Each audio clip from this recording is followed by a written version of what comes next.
ఒక్కసారి కొమ్మూరి గోల్డ్ కి కాల్ చేయండి. తాకట్లో ఉన్న మీ బంగారాన్ని విడిపించి మార్కెట్ ప్రైస్ కి వాళ్ళు కొనుక్కుని మిగతా డబ్బులు మీకు ఇచ్చేస్తారు. రైట్, బ్రేకింగ్ న్యూస్ వస్తున్నాం. మనం టీవీ స్క్రీన్ పై హార్మోజ్ జలసంధిలో ఇరాన్ రెవల్యూషనరీ గార్డ్ కోర్స్ 2 నౌకలపై దాడి చేశాయి. సో ఇరాన్ అమెరికా మధ్య కాల్పుల విరమణ ఒప్పందం పొడిగించిన కొన్ని గంటల్లోనే ఈ యొక్క విధ్వంసానికి చోటు చేసుకుంది ఇరాన్. సో అక్కడ పెను సంచలనంగా మారింది. ఏం జరుగుతుందనే ఒక కాక రేపుతోంది హార్మోజ్ దగ్గర. సో దుబాయ్లోని జబెల్ అలీ పోర్ట్ నుంచి గజాయితే అనే ఒక నౌక, భారతీయ నౌక కూరత్ పోర్టుకి వెళ్తున్న ఒక భారతీయ నౌక, ఈ యొక్క చమురు షిప్.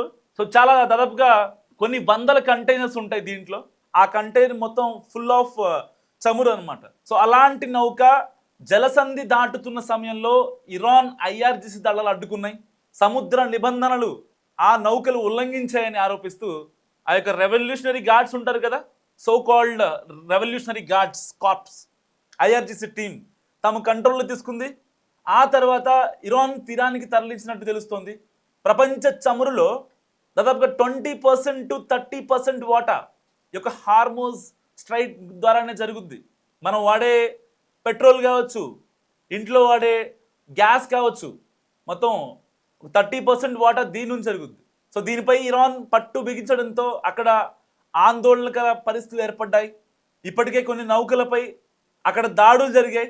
తాజాగా భారతీయ నౌకను కూడా దిగ్బంధించింది ఇరాన్. సో మరి ఇలాంటి నేపథ్యంలో ఇరాన్ ఇప్పటిదాకా భారతదేశానికి సహకరించింది అనుకుంటున్న సమయంలో ఇరాన్ ఈ దుశ్చర్యకు పాల్పడటం కరెక్టా కాదా? మనం ఇప్పుడు ఇరాన్కి సపోర్ట్ చేయాలా లేదా ఇజ్రాయిల్ అమెరికాకి సపోర్ట్ చేయాలా? మస్తు కామెంట్ చేసే ప్రయత్నం చేయండి. తాజాగా భారతీయ నౌకను హార్మోజ్ స్ట్రైట్ దగ్గర దిగ్బంధించింది ఇరాన్. సో ఎట్టి పరిస్థితుల్లో IRGC దళాలు భారతీయ నౌకను స్వాధీనం చేసుకోవడంపై ఇటు భారతీయ విదేశాంగ శాఖ స్పందించింది, చాలా సీరియస్ అయింది. ఇరాన్ దౌత్యవేత్తలతో ప్రస్తుతం సంప్రదింపులు జరుగుతోంది. అయితే సిబ్బంది క్షేమంగా ఉన్నారు, బట్ షిప్ మాత్రం కంప్లీట్గా డ్యామేజ్ అయిపోయింది. అయితే ఆ చమురు మొత్తం, ఆ కంటైనర్లోని చమురు మొత్తం కిందకి దిగిపోయింది. సో సముద్రంలో పడిపోయింది. ఇదొక గుజరాత్లోని రీసెంట్గా కట్టినటువంటి మూంద్రా పోర్టుకి రావాల్సిన ఒక చమురు నౌక ఒక్కసారిగా నిలిచిపోవడంతో దేశవ్యాప్తంగా ఇంధన నిల్వలపై చమురు ప్రభావం పడే ఛాన్స్ ఉంది. అందుకే ఇప్పటికే భారత్ ప్రత్యామ్నాయ మార్గాలను కూడా అన్వేషిస్తోంది. అమెరికా ఇరాన్ యుద్ధం వల్ల ఇప్పటికే హార్మోజ్ రూట్లో ప్రయాణించే నౌకల సంఖ్య ఆల్మోస్ట్ తగ్గిపోయింది. ఎందుకంటే ఇరాన్కి భయపడి ఏ నౌక కూడా యొక్క హార్మోజ్ నుంచి రావాలంటే భయపడిపోతుంది. ప్రస్తుతం అక్కడ వాణిజ్య నౌకలకు భద్రత లేకపోవడం ఒక రకంగా ఆందోళన కలిగిస్తోంది. ఎందుకంటే ఇరాన్ ఏ షిప్ని లేపేస్తుందో అర్థం కావట్లేదు. రీసెంట్గా అంటే కొన్ని గంటల క్రితం లైబీరియన్ ఒక నేషనల్ ఫ్లాగ్తో వస్తున్న షిప్ని, ఇది కూడా చమురు కంటైనర్స్తో ఉందన్నమాట. చమురు దాదాపుగా 20 లక్షల బ్యారెళ్ళ చమురు ఉంది అండ్ 20 లక్షల బ్యారెళ్ళ శుద్ధి చేసినటువంటి ఫ్యూయల్ ఉంది. అంటే మనం డైరెక్ట్గా వాడతాం కదా, కార్లలో కానీ లేకపోతే బళ్ళల్లో కానీ వాడతాం కదా, అలాంటి డీజిల్ పెట్రోల్ ఉందన్నమాట. కంప్లీట్గా అది ప్యూరిఫై చేసినటువంటి ఆయిల్.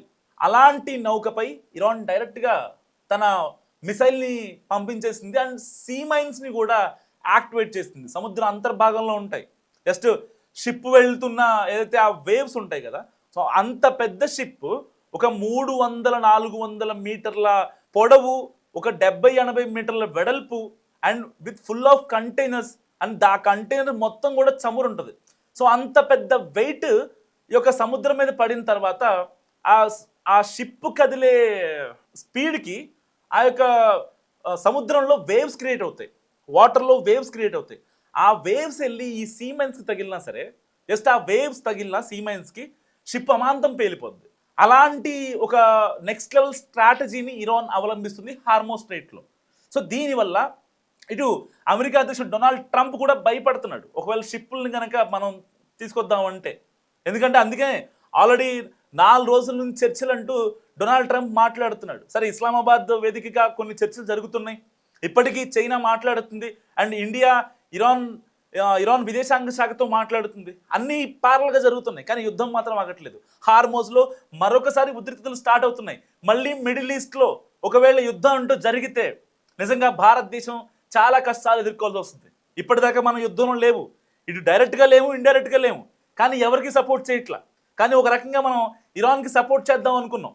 ఎందుకంటే వాళ్ళతో మనకి ఇప్పటి నుంచి కాదు, అమెరికాకు కన్నా మనకి మన ఇండియాతో ఇరాన్కి సంబంధాలు ఉన్నాయి.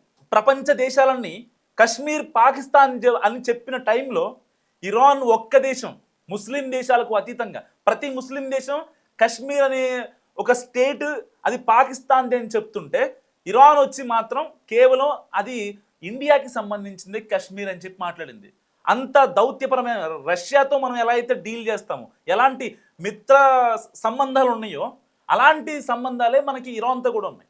కానీ అలాంటి ఇరాన్ ఇప్పుడు తన గీత దాటింది. అంటే మనల్ని రెచ్చగొడుతుందా, లేకపోతే మన సపోర్ట్ కావాలనుకుంటుందా?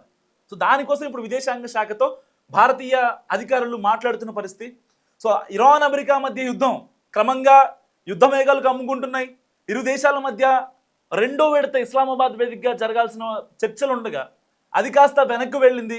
ఈ నేపథ్యంలో కాల్పుల విరమణ పొడిగించినట్లు అమెరికా అధ్యక్షుడు ట్రంప్ స్వయంగా ప్రకటించారు.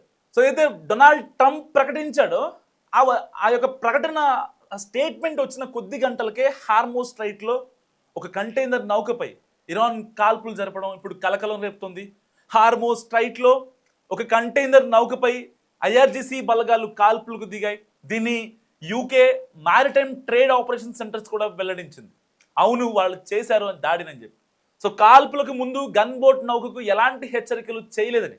అయితే ఒక పెద్ద షిప్ ఉందనుకోండి, ఆ షిప్ ముందు ఒక చిన్న నౌక ఉంటుంది. అంటే ఈ యొక్క కమ్యూనికేషన్ పాస్ చేయడం కోసం హార్మోస్ స్ట్రైట్ దాటాలా వద్దా, లేకపోతే ఎంత దూరంలో లంగర్ వేసుకోవాలి, ఒకవేళ మేము యాక్సెస్ చేయొచ్చా, వెళ్ళొచ్చా అని జస్ట్ వాళ్ళ కమ్యూనికేషన్ కోసం ఒక చిన్న మరబోట్ లాంటిది వాడతారు.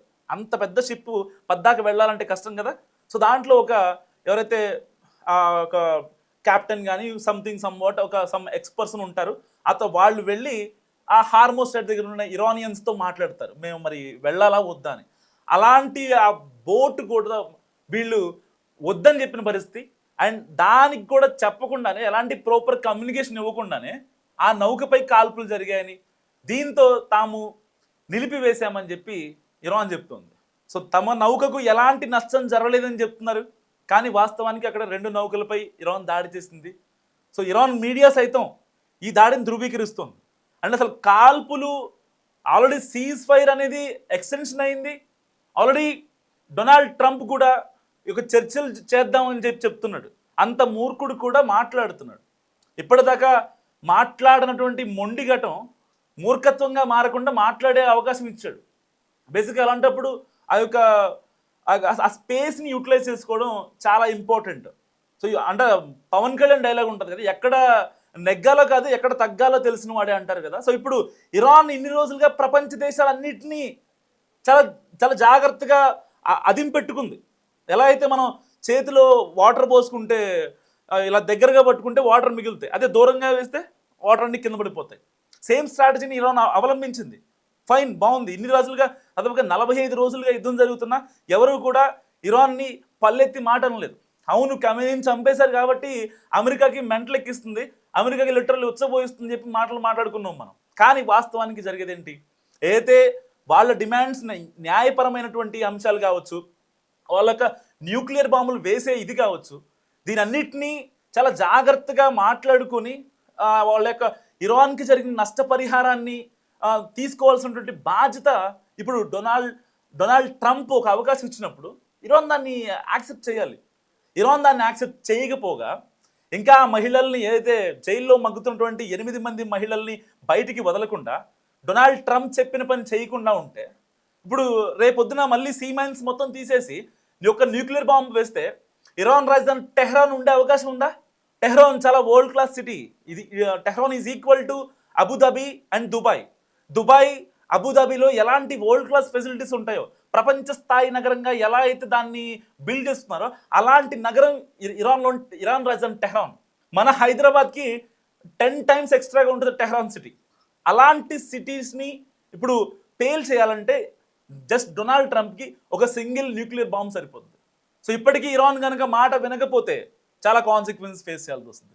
వాణిజ్య నౌకల్ని ఆపేస్తుంది, చెప్పకుండా దాడులు చేస్తుంది. ఈవెన్ ఆ మరబోటు వాటికి కూడా అట్లీస్ట్ ప్రాపర్ కమ్యూనికేషన్ ఇవ్వకుండా సో సీ మైన్స్ని పంపించేసి మిసైల్స్ని పంపించేసేస్తుంది.